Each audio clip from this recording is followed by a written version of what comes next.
Alors Mireille, tu es garde-monitrice au Parc national des Écrins. Est-ce que tu peux nous présenter un petit peu tes missions? Alors on a différentes missions. Il y en a une, elle est un peu évidente, c'est la mission de police. Ça concerne toute la réglementation du cœur du parc, donc tout l'espace protégé où s'applique la réglementation. On ne vient pas avec son chien, la chasse est interdite. Voilà, bon, il y a toute une liste de préconisations. Donc on est assermenté là-dessus. Et puis aussi tout ce qui est, sur une réglementation plutôt nationale sur la zone d'adhésion du parc. Le parc comporte 2 zones. Hein. Et donc dans la zone d'adhésion, ça concerne la police de la chasse de l'eau, loi 4.4 si on simplifie, et puis les espèces protégées. Parce que tout est protégé dans le cœur du parc, mais sur le territoire national, ça peut être aussi régional ou départemental, il peut y avoir des espèces en faune et en flore protégées. D'accord. Voilà. Ensuite, le gros de nos missions, c'est quand même tout ce qui est scientifique. Les suivis scientifiques qui permettent de connaître cet espace pour pouvoir mieux le protéger. Voilà.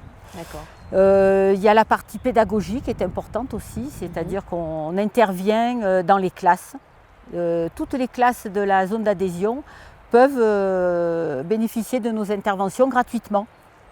Ça peut être sur des projets, des interventions ponctuelles, des projets sur l'année. Voilà, on répond à la demande des enseignants. Et puis de l'information tout public. Animation l'été, projection, conférences, voilà, tout ça, ça fait partie du métier de savoir de transmettre nos connaissances, voilà. Et puis il y a la partie aménagement. Alors ça peut être aider les ouvriers à piocher sur un sentier, pour poser des passerelles, les enlever, mais aussi c'est le travail avec les agriculteurs, les éleveurs et les habitants des vallées. Voilà, la partie aménagement. Ouais. Et donc tu disais qu'il y a deux parties, 2 zones dans le parc national des Écrins. Oui. Donc la zone cœur. Le cœur, voilà. Voilà, c'est la zone protégée. C'est une zone qui n'est pas habitée. C'est vraiment toute la partie haute montagne. Et la zone d'adhésion. Donc depuis, il y a eu une loi en 2006 qui a modifié la loi de création des parcs nationaux. Avec maintenant les communes adhèrent ou non à une charte. C'est pour ça qu'on appelle ça la zone d'adhésion. Donc c'est l'ancienne zone périphérique. C'est là où il y a les villages, les villes en brun par exemple, et dans la zone d'adhésion. Voilà. C'est forcément les communes qui sont en limite. C'est les communes qui sont limitrophes, alors qui ont ou non de la zone cœur. Réalon par exemple a de la zone cœur et de la zone d'adhésion. Il y a des communes qui ne sont qu'en zone d'adhésion. Ici on a Crau par exemple, ou Savines qui n'a pas de zone cœur. C'est que de la zone d'adhésion. Voilà. D'accord.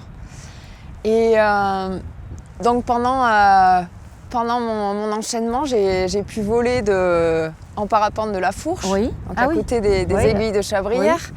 Et là-bas, on a parlé de ce couple d'aigles qui s'est installé là-bas. On a la chance de côtoyer les aigles, dans cette partie du parc. Et peux-tu nous en dire un peu plus ? Il y a pas mal de couples déjà dans le parc. La protection depuis 1973, à la création du parc, a permis d'avoir une belle population d'aigles. Quasi tous les territoires disponibles sont occupés. Et il y a effectivement un couple qui est dans la falaise, entre les aiguilles et la Fourche. Cette année, ils nichent là.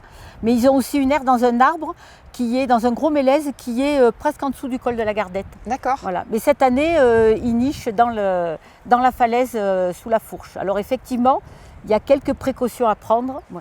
Alors oui, les aigles sont sensibles au dérangement pendant la couvaison, c'est au printemps, au moment de la ponte. Ils pondent fin avril et mi-avril, fin avril. Il y a 45 jours d'incubation et c'est vraiment à ce moment-là, jusqu'à l'éclosion, qu'il faut vraiment faire attention, voilà, pour ne pas les déranger. Nous, à travers le club de parapente, on a eu l'information qu'il fallait pas se rapprocher à plus de 300 mètres de l'air, plus ou moins. Oui, alors c'est ce qui est dit, mais il n'y a pas de règle. Alors c'est bien, 300 mètres, c'est déjà bien d'être dans un rayon au-delà de ces 300 mètres, mais il n'y a pas de réglementation particulière. Après, nous, en tant qu'agents assermentés, si on constatait un dérangement, on pourrait intervenir et verbaliser. Mais voilà, il faudrait pouvoir le constater. Mais il n'y a pas de règles bien précises là-dessus. Ouais. Voilà. Alors c'est l'information, mais c'est très bien que dans un club de parapente, voilà. Et il y a moyen de s'informer. Il y a le site internet du parc des Écrins, donc là où on peut avoir déjà un rappel de la réglementation. Sachant que dans le cœur du parc, le survol, le vol en parapente ou au vol à voile, pareil, est réglementé avec des périodes.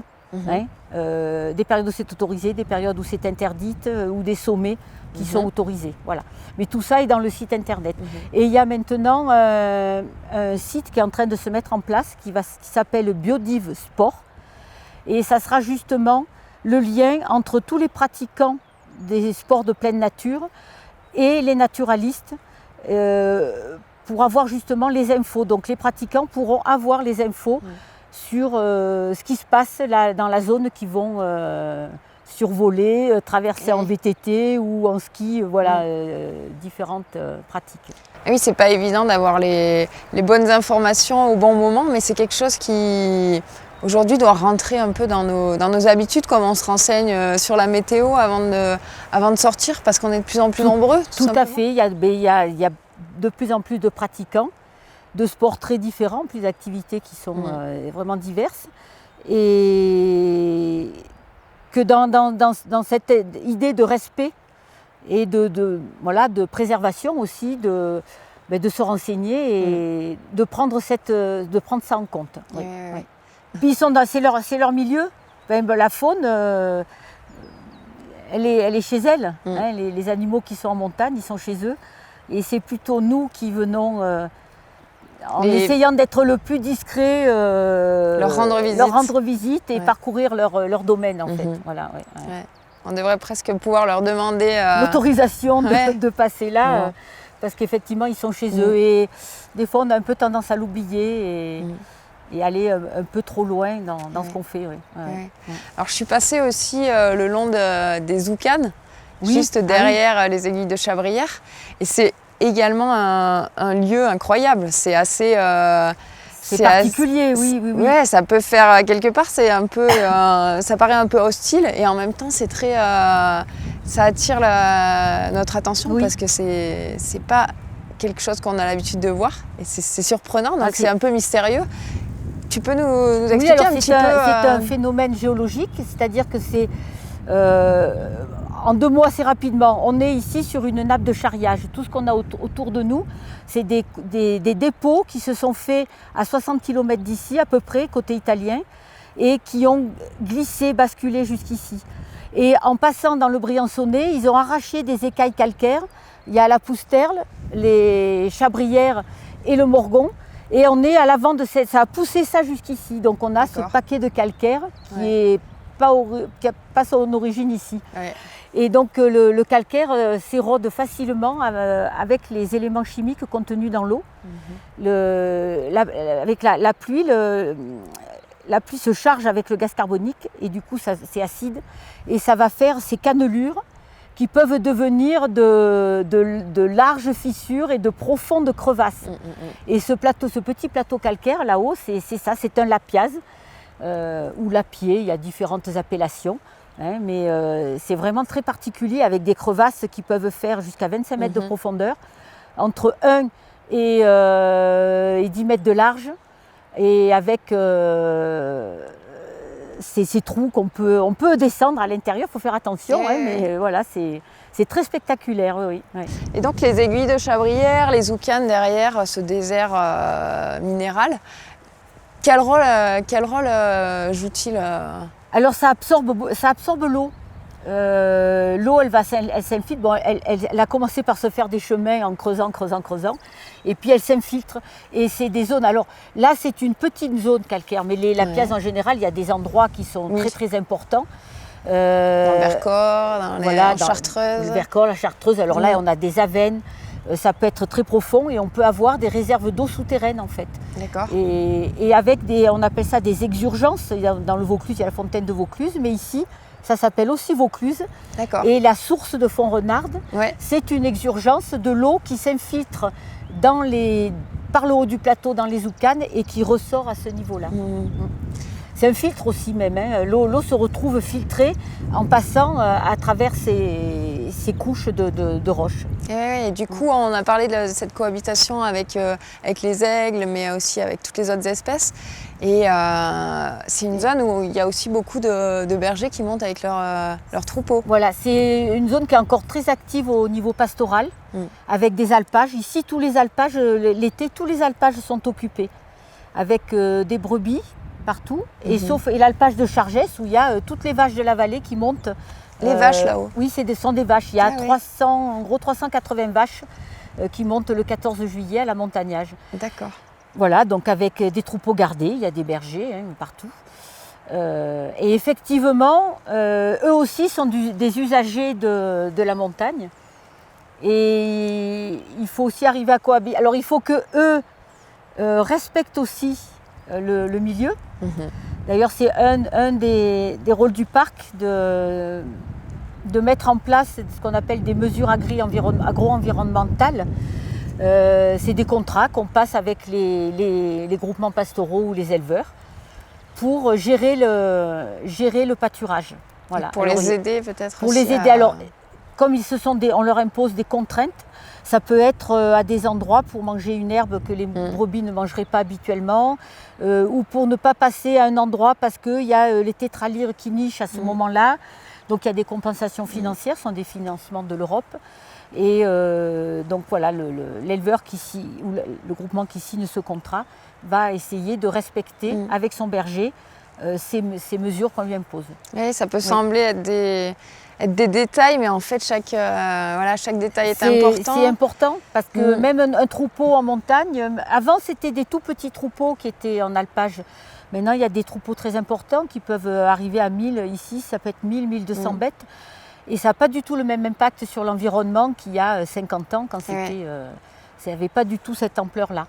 Et ça peut être dommageable à l'environnement suivant comment c'est pratiqué, si on ne fait pas attention. Voilà.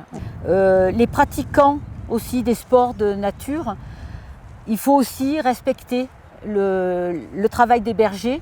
Voilà, on est en VTT, on descend sur un chemin, si le troupeau est au milieu, on s'arrête, on contourne le troupeau, d'autant qu'il y a les chiens de protection maintenant. Il faut peut-être faire un peu plus attention aussi, ça dissuade un petit peu. Et oui, ça va dans tous les sens, quoi. Ça fait partie d'un ensemble. C'est un respect mutuel et puis de respect de cette belle nature dans laquelle on peut venir s'épanouir et profiter de beaux paysages, de moments riches et régénère.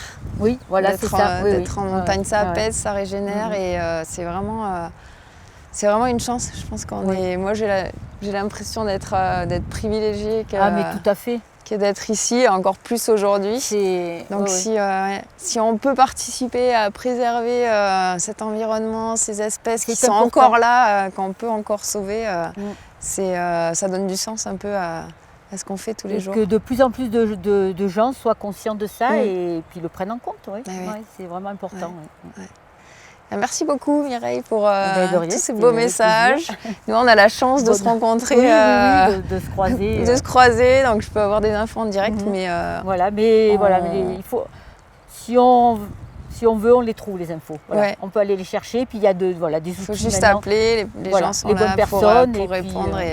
Tout à fait. Super. Merci pour tout ce que tu fais aussi.